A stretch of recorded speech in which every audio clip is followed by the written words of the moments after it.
falar para essa pessoa que está do seu lado, diga para ela: hoje Deus tem uma vitória para você aqui nessa noite. Diga para ela: não escureça a sua fé. Hoje Deus tem uma vitória para você aqui. A máxima atenção, por gentileza, porque o Evangelho de Jesus Cristo, ele foi escrito para um devido fim, para um propósito original. Ele deixou uma ordem: ide, pregai o Evangelho a toda criatura.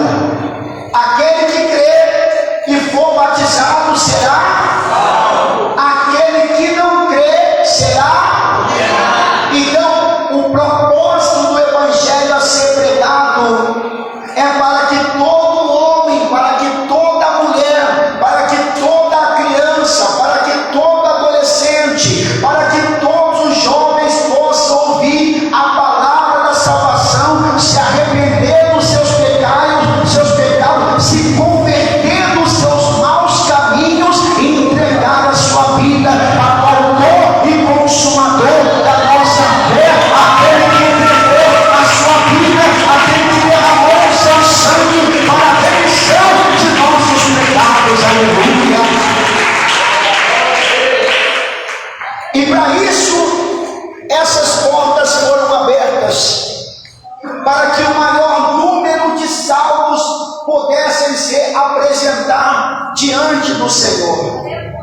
Não há outro motivo a qual aquela porta foi aberta pelo sangue de Jesus, a não ser para que todo aquele que nele crê não pereça, mas tenha a vida eterna.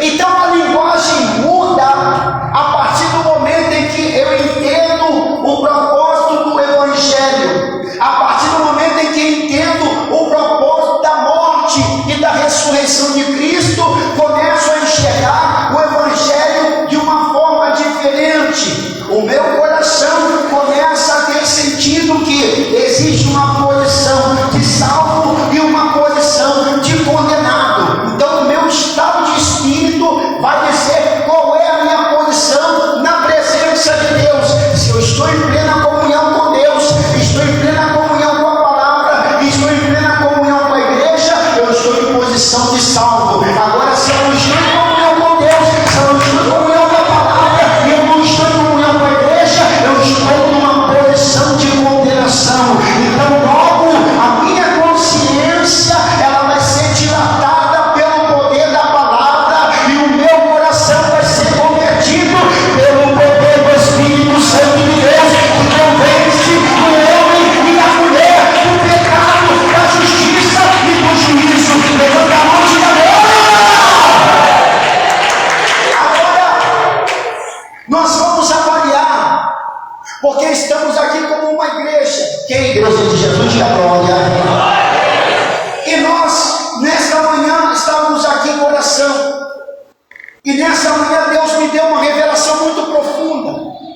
Deus me chamou a atenção, porque nós como igreja, dentro do espaço que Deus nos deu na cidade, porque a Ilha do Governador é muito mais do que um bairro, né? A Ilha do Governador é uma cidade imensa. Quem pensa assim, diga glória a Deus. E nós estamos ainda muito inibidos dentro dessa cidade. Estamos ainda muito acanhados dentro desta cidade. A igreja, ela tem um potencial de avançar muito mais do que temos avançado. A igreja tem um potencial de crescer muito mais do que ela tem crescido. Quem diga assim, diga glória a Deus. A Bíblia diz, pastor, que o maior é o que está conosco do que o que está no mundo. Aleluia. Então nós não temos o que temer, não temos o que nos aganhar. O único problema é entender o objetivo do Evangelho, o propósito do Evangelho.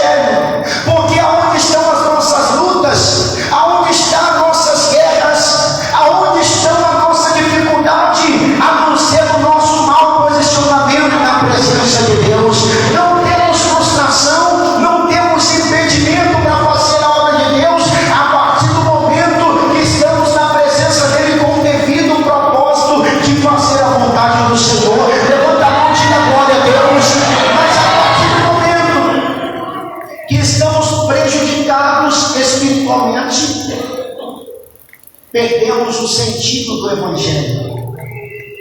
Perdemos o sentido da verdadeira palavra e perdemos uma vida espiritual saudável e passamos a ter uma vida espiritual frustrada. Então o crente para de crescer, o crente para de prosperar, as guerras começam a se levantar e começamos a produzir lutas para nós que não estamos preparados para enfrentar. E acabamos frustrados, aniquilados por conta do nosso mau posicionamento na presença de Deus. Então, por conta disso, a igreja começa a retrair e, ao invés de avançar, ela começa a recuar em todos os sentidos. Eu, pessoalmente, quando estou fraco espiritualmente, então eu vou deixar de produzir. Logo que eu deixo de produzir, a igreja também para de avançar. Então, o maior prejudicado não sou eu. Eu estou dentro da igreja. Sabe quem é o prejudicado? Quem está lá fora. Porque a minha missão é ir lá fora buscar quem está doente, quem está sofrendo, quem está numa situação difícil, escravizado pelo diabo. Então eu acho que está tudo bem para mim, está assim do jeito que eu estou, tá bom. Mas não está, eu vou ter que dar conta das almas diante de Deus. Eu vou ter que dar conta das almas diante do Senhor. No momento que você ingressa na presença de Deus, você toma parte agora de um grande exército. Independente da sua posição eclesiástica, agora você tem uma parcela de responsabilidade com as almas, sim ou não? Sim ou não? Porque você faz parte do corpo de Cristo. Então nesse momento agora você tem parcela de culpa na condenação dos outros. Porque omissão de socorro é crime. Então, quando eu passo a omitir socorro, eu passo a cometer um crime. Por quê? Porque eu tenho uma responsabilidade como testemunha viva de Cristo. Então, agora nós vamos ver o estado de espírito da igreja e o quanto a igreja tem avançado, o quanto ela tem progredido, de que maneira nós temos testemunhado do poder de Deus. Então, a Bíblia vai dizer que muitos estão doentes. Muitos estão até perturbados, mas qual o motivo? O motivo é que deixou de fazer a vontade de Deus para fazer a sua própria vontade. Então a Bíblia fala que enganoso é o coração. Quem o conhecerá? Ou seja, se eu for seguir o meu coração, eu vou me perder. Se eu for seguir o meu pensamento, eu vou me perder.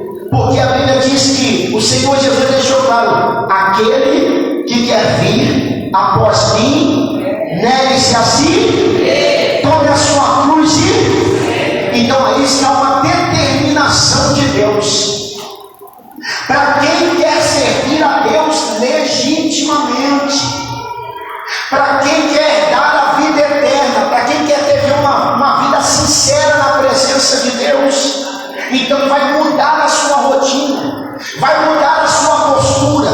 Você agora vai renunciar a sua vontade para viver a vontade de Deus. Você agora vai deixar de viver a sua vida, aquilo que você quer, para viver aquilo que Deus determinou para você. E quando eu, pastor, deixo de fazer isso, então eu vou entrar na luta. Então eu vou entrar num processo. E esse processo vai me levar a vários prejuízos na vida pessoal, na vida familiar, na vida profissional e em todas as partes da minha vida. Eu vou ter choque, eu vou ter colapso nervoso. Por quê? Porque eu estou deixando de fazer a vontade de Deus para seguir o meu próprio coração. Então, quando o apóstolo Paulo ele vai descrever aquilo que Tito tinha que fazer no meio da igreja com aquelas pessoas, volta comigo por gentileza no capítulo 2. Fala, vai durar um pouquinho, mas vai durar. Fala, tomara que você volte aqui quinta-feira que vem. Ó, capítulo 2. Olha o que ele vai dizer. Tu, porém, fala o que convém a sã, os velhos que sejam sóbrios, graves, prudentes, sãos na fé, na caridade, no amor e na paciência. Ou seja, grave quer dizer uma forma de eficiência. Quando uma pessoa fala velho, está falando de maduro. Ele não está falando de uma forma literal. Está falando porque nós estamos na presença de Deus, devemos ser maduros na fé. Se nós não formos maduros na fé, nós não vamos suportar luta, não vamos suportar dificuldade, não vamos suportar nossas batalhas. Então nós temos que ter essa gravidade do cuidado, na exigência de uma vida espiritual saudável, de uma comunhão verdadeira com Deus, porque senão nós vamos fracassar como igreja. Eu digo como igreja, eu digo como testemunhas fiéis de Cristo. Estamos vivendo um momento em que temos que nos agarrar com a palavra, temos que nos agarrar com a sã doutrina, temos que nos amarrar com o compromisso que nós temos com Cristo. E qual é o meu compromisso que eu tenho com Cristo? É viver a palavra de Deus. Se eu não vivo a palavra, eu não tenho compromisso com Cristo. Se eu não vivo a palavra, eu não tenho compromisso com a igreja. Então Deus começou a me exortar, porque uma cidade desse tamanho, a igreja de Deus Sabor está muito inibida para a sua postura espiritual. Então nós temos que avançar, não podemos recuar. Por que não podemos recuar? Porque Deus está contando com a gente. Deus não pode contar com uma pessoa lá de fora. Ele vai contar com os filhos na fé. Quem é filho, diga glória a Deus. Então nós temos que ter uma consciência daquilo que na realidade nós somos. Somos filho de Deus. Somos filho da luz. Quem é filho da luz, diga glória a Deus. Quem é filho da luz, resplandece a luz. Quem é filho da luz, resplandece a luz. Então, se nós somos filhos da luz, nós vamos resplandecer a luz de Cristo, a presença de Deus. Então, qual é a proposta? Nós temos que sair do casulo. Temos que ter consciência da nossa realidade diante de Deus. Não temos mais como perder tempo na presença de Deus. Sabe quem está ganhando prejuízo? A nossa família. A carga vai toda para a nossa casa. E nós temos que ter estrutura para suportar a carga deles, para levar a carga deles. A Bíblia diz: a alegria do Senhor é a nossa, e a tristeza do Senhor é o quê? Se Jesus está triste conosco, o que vai ser da gente? Se a gente não está se comportando como deveríamos nos comportar, se nós não estamos fazendo o nosso papel na sociedade, não adianta eu vir para a igreja e eu ficar aqui dentro: Senhor, traz as almas. Senhor, não. Deus não falou isso na palavra, não. Deus falou: ide. Deus falou: ide e pregai o evangelho. Então nós estamos perdendo tempo. Temos muitos assuntos em nossa boca, mas falamos pouco do evangelho. Então nós temos que priorizar aquilo a qual nós fomos chamados. Fomos chamados para pregar a palavra de Deus. Quando eu penso que Deus entregou na minha mão uma chave de uma igreja, como pastor da igreja, a minha responsabilidade, ela não está só com os membros da igreja, ela está com todas as almas que estão à volta da igreja, com todas as pessoas que estão lá fora, porque a missão da igreja é ir buscar as almas para trazer para a presença de Deus. A missão da igreja é ir buscar as almas para trazer para a presença de Deus. Por que eu estou falando isso? Porque agora nós chegamos a uma etapa no trabalho que as concentrações de ar livre, elas vão aumentar. Nós vamos trabalhar com mais intensidade na busca das almas. Domingo agora nós teremos uma concentração evangelística aqui na quadra do Acadêmicos do TD. Exatamente. Vamos ter um culto aqui. E nesse culto, nosso principal objetivo é alcançar as almas. A igreja ganhou 150 cestas básicas para a glória de Deus. E essa cesta vai ser direcionada às pessoas que estão em extremo linha de cuidado, desespero, não tem nada em casa para comer, está desempregado, está numa situação difícil. Então nós vamos lá para quê? Para poder usar a isca que Jesus deu para trazer essas almas para a igreja. Estará pregando a palavra de Deus, o homem de Deus, pastor Antônio Ribeiro, a quem Deus usa com poder e autoridade nos dons excelentes do Espírito Santo. Quem já viu o paralítico andar? Quem já viu? Quem crê que Deus opera o paralítico ainda? Quem crê? Quem crê que o céu enxerga ainda? Quem crê? Então nós vamos, qual é a nossa missão? Levar pessoas problemáticas, oprimidas, pessoas que estão imacumbadas, enfeitiçadas, pessoas que estão em extrema miséria, pessoas que estão paralíticas, cegas, cancerosas. Nós vamos levar para a quadra para Deus curar. Para que Deus vai curar? Para Deus salvar aquelas almas. Jesus disse que se esse povo não vê sinais e prodígios, como crerão? O próprio mestre disse isso. E ele deu à igreja ferramentas, capacitação espiritual. Para quê? Para que o poder de Deus opere através da unção do Espírito Santo. Quem quer receber esse poder, diga glória a Deus. Então nós estamos agora com um propósito em que nós não podemos recuar. Chegamos a um nível em que nós não podemos retroceder. Temos que avançar, sim ou não? Você vai ver que a sua casa vai ser muito mais abençoada. Você vai ver que a sua família vai ser muito mais abençoada. Você vai ver que ao invés de notícias ruins pelo telefone, as pessoas vão te ligar para contar bênção e vitória através do seu posicionamento na presença de Deus. Pode bater palma da glória de Deus. Mas a grande realidade é que não estamos aqui para ficarmos de braços cruzados, nem muito menos debatendo um com o outro assuntos infundados. Estamos aqui para fazer a vontade de Deus e servir ao Senhor de uma forma legítima, de uma forma sincera. Estamos aqui com um propósito, e esse propósito é para que nós possamos avançar e a nossa família também seja alcançada pelo poder de Deus. Diga glória a Deus.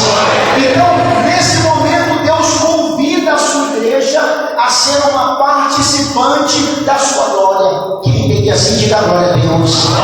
Porque a partir do momento em que você entra para a presença de Deus, você passa a ser um participante da glória de Deus. E nesse momento agora, as bênçãos que estão aqui nessa palavra, elas começam a ser derramadas para a sua vida. A Bíblia diz que você não corre atrás delas. É elas que vão te seguir. É elas que vão te alcançar a partir do momento que você estiver posicionado na presença de Deus. Então a Bíblia vai dizer que, diga glória a Deus, o qual se deu, versículo 14 do capítulo 2, o qual se deu a si mesmo por nós para nos remir de toda a iniquidade, e purificar para si um povo seu, especial, zeloso e de boas. Olha que coisa interessante. O qual se deu a si mesmo por nós para nos remir, ou seja, para remir os nossos pecados, para anular nossa condenação de toda a iniquidade e purificar para si um povo seu, especial, zeloso e de boas obras. Quando eu deixo de ser especial para Deus? Quando eu deixo de ser especial para Deus? Quando eu paro de orar, quando eu paro de jejuar, quando eu paro de interceder pela salvação das almas, quando eu acordo de manhã sem nenhum tipo, ninguém vai jejuar todo dia, mas se você não tem nenhum propósito diante de Deus, você se torna uma pessoa comum. O ímpio lá fora, ele transita na rua de uma forma comum. Por quê? Porque ele não pode ser especial para Deus, porque ele não sabe como agradar a Deus. Aqui está dizendo, diga glória a Deus. Aqui está dizendo, para e purificar especial, zeloso e de boas obras. Um povo seu quer dizer um povo que ele pode comandar, um povo que ele pode dirigir dele, um povo que ele pode determinar a posição, um povo que ele pode governar, um povo que ele pode levantar da maneira que ele quiser e abater da maneira que ele quiser, porque é dele. A Bíblia diz que é ele que exalta e é ele que abate. Diga glória a Deus. Então não temos como discutir com a palavra de Deus. Temos como discutir com a palavra? Ou eu obedeço ou eu não obedeço. Isso é um critério meu. Agora, o povo especial para ele é um povo que é governado por ele através da sua palavra. Então nesse momento eu passo a ser especial para ele, porque eu vou fazer tudo para agradar a ele. A minha vida, a minha conduta, o meu trabalho, o meu dia a dia vai ser para agradar a Deus. Então agora eu vou passar a ser especial, porque eu vou fazer tudo com prazer. Ninguém precisa me mandar, eu vou fazer com alegria. Então o povo seu especial, zeloso de boas. Então vamos avaliar o que é boas obras. O que é boas obras para Deus? Qual o tipo de comportamento que estamos apresentando diante do Senhor? Qual o tipo de oferta que apresentamos diante de Deus? Qual o tipo de sacrifício temos apresentado diante dele?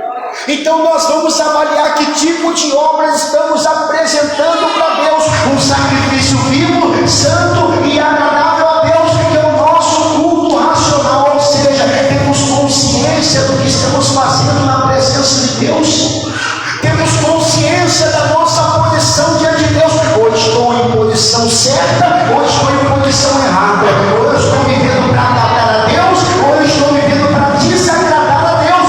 Essa posição está diante de nós através da sua palavra. Então não podemos parar de meditar na palavra, não podemos parar de viver pela palavra, não temos como recuar diante da palavra, porque é a palavra que determina a nossa vida. Levanta a mão e diga glória.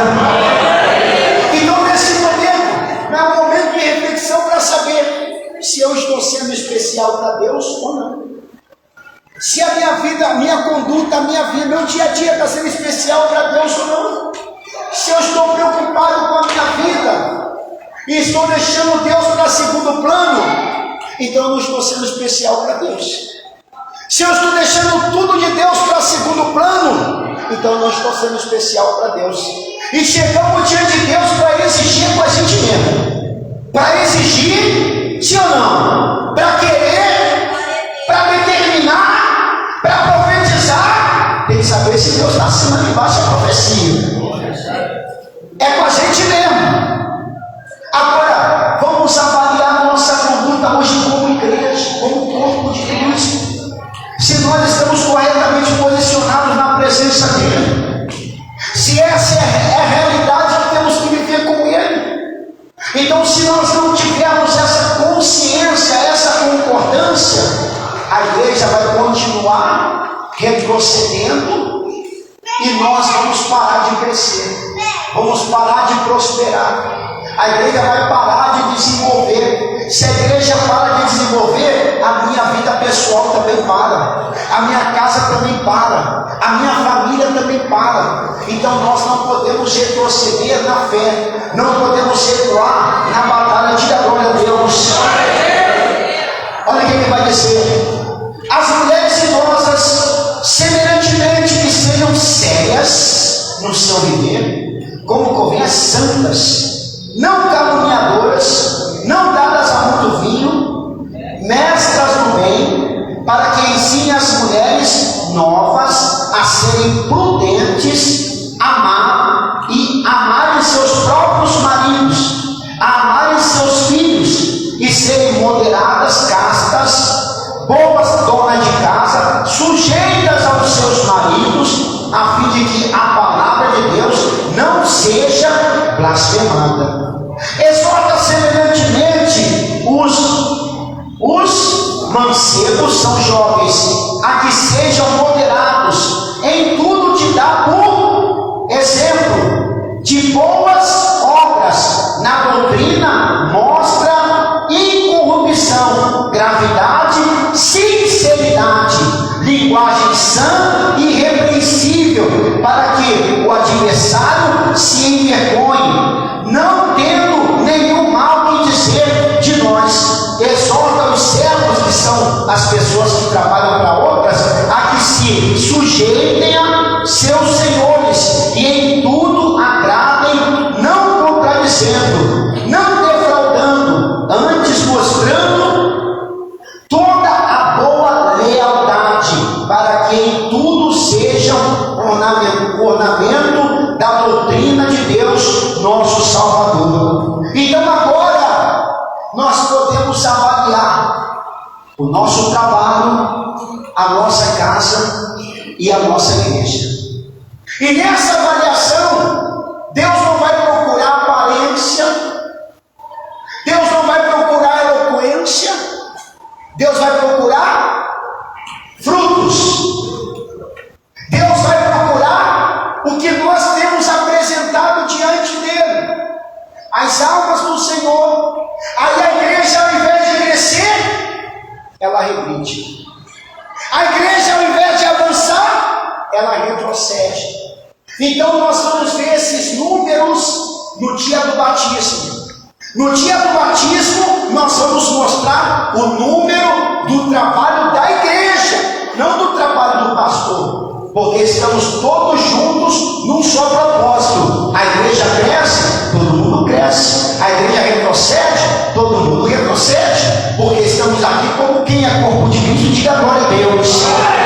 Então nesse momento, nós vamos trabalhar em um propósito especial. Quem quer ver a sua família ser alcançada pelo Espírito Santo de Deus? Quem quer ver a sua família transformada pelo Espírito Santo de Deus? Então vamos nos posicionar como esse povo zeloso, especial, zeloso e de boas obras. Então nós teremos a conversão das dores em conquistas. O sofrimento vira experiência com Deus. Então agora é o momento da igreja voltar a crescer, voltar a prosperar. Então é o momento em que nós temos que abraçar a oportunidade que Deus está nos dando. Então no domingo, qual é a nossa missão? Pastor, pega lá por favor mais panfleto. Quem distribuiu o panfleto? Quem distribuiu? Quem distribuiu? Ó, pouca gente, hein? Pega lá, pastor, mais panfleto. Nós temos que chamar o povo. Quem vai levar pelo menos uma pessoa para o culto? Quem vai levar? Pelo menos uma pessoa você vai levar para o culto. Porque você vai estar fazendo aquilo que agrada a Deus. Vai estar fazendo aquilo que glorifica. Quem não está sabendo do culto? Levanta a mão. Eu não estou sabendo, pastor. Tem alguém que não está sabendo? A senhora, nós vamos ter uma concentração aqui no Acadêmico do DE, aqui, Estrada de Deus 91, a quadra que tem aqui embaixo, aqui na estrada do lado da creche, né? Do lado da creche, né? Então esse culto vai ser um culto de explosão de milagres. Vai ser um culto onde vai estar o homem de Deus, que vai pregar a palavra e vai orar pelos dons, e nós vamos atender algumas pessoas com cesta de alimento. Nós recebemos 150 doações de cesta básica e vamos doar nesse dia do culto. E vai ser um culto de adoração, de louvor. Vai estar o PET aqui, o Reação PET vai estar aqui. O cantor Elias vai estar aqui do PET. Vai estar aqui a banda do PET, vai estar aqui. Vai estar o cantor Luiz Silva, vai estar aqui. O cantor Kleber Cabelo, uma pessoa que louva maravilhosamente bem, vai estar aqui. A igreja de Bom Sucesso vai estar aqui para nos apoiar. A igreja de São Cristóvão, que é a Barreira do Vasco, vai estar aqui para nos apoiar também. O pessoal da sede do Rio vai estar aqui para nos apoiar. E agora, quem vai no culto? Todo mundo está vindo aqui para ajudar a gente. Se a gente não for, vai ficar vergonha para nós, né? Já pensou todo mundo de fora aí e a gente quer a igreja daí? Ah, não vem ninguém. Aí não passa nunca, né? Mas aí o que acontece? Sábado agora nós vamos ter um último evangelismo para cadastro das pessoas que faltam para a cesta básica, e nós vamos ter o último evangelismo para divulgar o culto. Então nós vamos evangelizar ao mesmo tempo a Praia da Rosa, vamos evangelizar ao mesmo tempo ali, como é que é o nome lá, pastor? Onde mora o Sem Terra? O Sem Terra é onde é? Bancários, o Sem Terra, e vamos evangelizar ao mesmo tempo aqui o querosene. Quem está entendendo, diga glória. Então nós Terra. Uma parte vai para o Sem Terra, uma parte vai para a Praia da Rosa, e uma parte vai aqui para o Querosene, e a outra parte vai entrar aqui no Morro do Nenê para terminar de evangelizar o outro lado que está faltando. Então, todos as anexos vão estar aqui, e a gente vai estar aqui, o pessoal de lá da sede do Rio, da evangelização, amém, pastor? O pessoal da evangelização lá da sede do Rio vai estar aqui também. Então, é para ajudar, entendeu? Então, quanto mais pessoas tiver aqui para ajudar, bonito é se todo mundo vier. Todo mundo vier, vai ser maravilhoso, entendeu? Porque não é bonito você ver uma pessoa que está lá na lama, sofrendo, numa vida muito triste, e aquela pessoa ser recuperada, ela ser restaurada. Não é bonito isso? Não é bonito? Então, você vai ser ferramenta para uma realização. Uma pessoa que está vendo uma vida sofrida, ela vai passar a ser feliz, porque você estendeu a mão para ela. E não há acepção de pessoas. Quanto pior o caso dela, maior vai ser o milagre na vida dela. Quanto pior a situação dela, maior será a operação do Espírito Santo de Deus na vida dela. Jesus disse: aquele que é mais perdoado, ele é mais grato. Quando a pessoa ela sai de uma vida triste, sofrida, ela vai ser mais grata, ela vai ser mais doada para Deus. Então nós vamos ganhar um soldado para fazer a vontade do Senhor. Quem pensa assim, diga glória a Deus. Agora, quem é que vai ajudar? Levanta a mão. Quem é que vai ajudar? Porque todo mundo tem que ajudar. Pastor Fabiano, vamos fazer 3 etapas aqui. Ó. Vamos dar um para cada um. Essa pessoa vai trazer essa pessoa como convidado. Esse convite que você está levando é um tiro certeiro. Você vai lá, ó, essa pessoa pode ser a situação pior. Olha, eu estou aqui com um convite especial para você. Nesse domingo vai ter um culto especial na Igreja Deus e Amor, e eu quero levar você para receber a vitória, para ter a sua vitória, por favor, para ter a sua vida transformada. E aquele convite que você vai dar, aquela pessoa, você vai chegar em casa, Deus vai te mostrar, vou levar aquela pessoa. E quando você chegar com o convite, ela não vai resistir à presença de Deus que está na sua vida, e ela não vai dizer não, ela vai dizer sim. Entendeu? Porque quando você chegar lá, Deus vai te dar um estalo, ó, chama fulano, porque ele vai vir, e ela vai vir, e ela vai ser curada, vai ser operada. E se você conhece uma pessoa paralítica, pastor, eu conheço um paralítico, mas só que ele não tem como se locomover. Aí você vai passar esse paralítico para o pastor Fabiano, que ele vai lá de carro para buscar essa pessoa. Se você conhece uma pessoa cancerosa, uma pessoa que está muito doente, ela não pode, ter dificuldade para se locomover, aí você vai passar para o pastor Fabiano, e o pastor Fabiano vai lá de carro buscar essa pessoa juntamente com o pastor Nivaldo. Quem está entendendo?